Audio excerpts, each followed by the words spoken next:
she discovered, she wanted to give something back for all the joy she'd reaped. She could accomplish all of that with her school. They would come, she told herself. They would come because her name was Kimball, and that meant something solid in the area.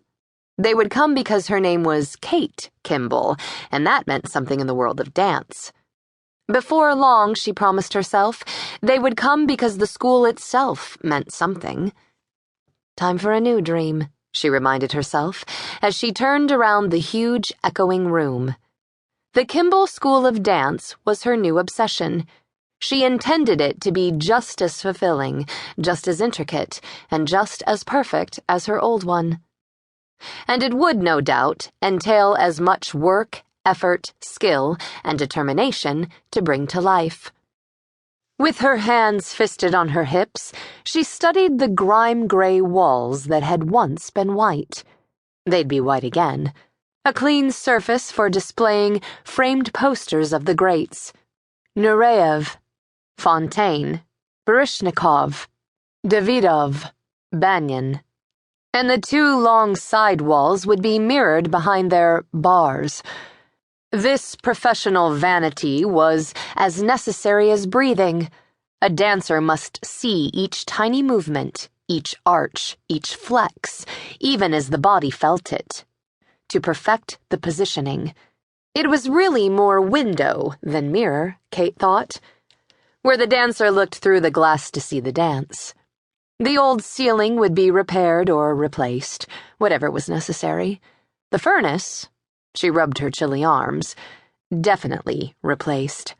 The floors sanded and sealed until they were a smooth and perfect surface.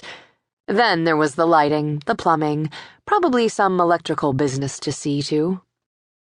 Well, her grandfather had been a carpenter before he'd retired, or semi-retired, she thought with affection.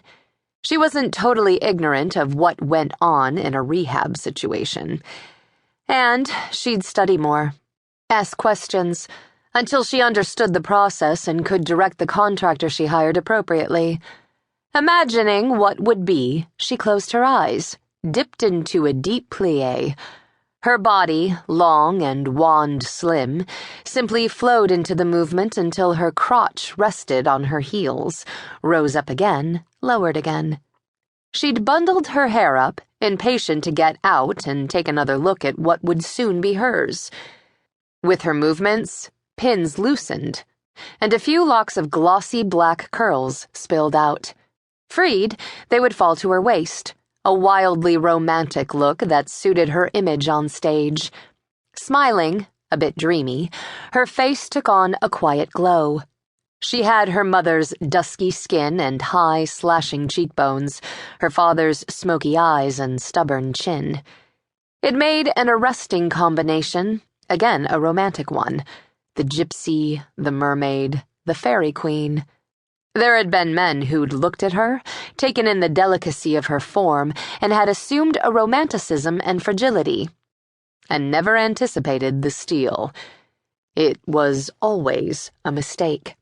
One of these days you're going to get stuck like that. Then you'll have to hop around like a frog.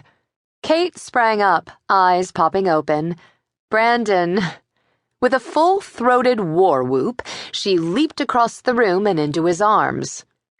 What are you doing here? When did you get in? I thought you were playing winter ball in Puerto Rico. How long are you staying? He was barely 2 years her senior. An accident of birth he'd used to torment her when they'd been children, unlike her half-sister Frederica, who was older than both of them and had never lorded it over them. Despite it, he was the love of her life. Which question do you want me to answer first? Laughing, he held her away from him, taking a quick study of her out of tawny and amused eyes. Still scrawny. And you're still full of it. Hi. She kissed him smackingly on the lips. Mom and Dad didn't say you were coming home. They didn't know. I heard you were settling in and figured I'd better check things out. Keep an eye on you. He glanced around the big, filthy room, rolled his eyes. I guess I'm too late. It's going to be wonderful. Gonna be. Maybe. Right now it's a dump. Still, he slung his arm around.